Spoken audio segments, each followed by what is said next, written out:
مشبہ بالفعل میں جو ہمارے حروف ہیں شد والے وہ کون کون سے ہیں؟ ایک ہے جی انا، ایک ہے انا، ایک ہے کانا اور ایک ہے لاکنہ۔ یہ چاروں حروف جو ہیں ان کی شد کو ختم بھی کر دیا جا سکتا ہے۔ انا کی شد کو ختم کریں تو یہ بن جائے گا جی ان، انا کی شد کو ختم کریں تو یہ بن جائے گا جی ان، کانا کی شد کو ختم کریں تو یہ بن جائے گا جی کان، اور لاکنہ کی شد کو ختم کریں تو یہ بن جائے گا جی لاکن۔ شد کے ساتھ یہ کہلاتے ہیں مسکلہ، اور شد کے بغیر اگر ان کی شد ہٹا دیں تو یہ کہلاتے ہیں مخففہ۔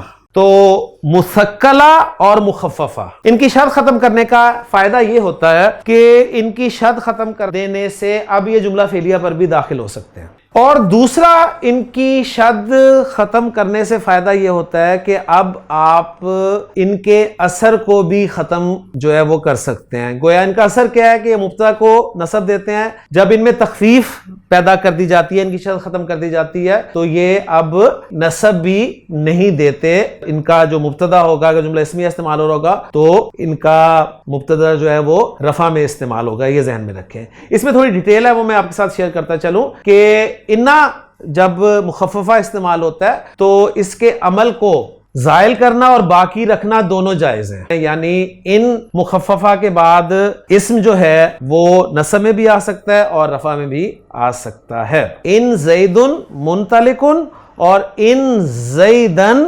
لمنطلقن۔ تو یہاں پر ایک بات اور پتہ چلی کہ جب آپ اس کا عمل باقی رکھیں گے تو پھر خبر پر لام کا داخل کرنا ضروری ہے۔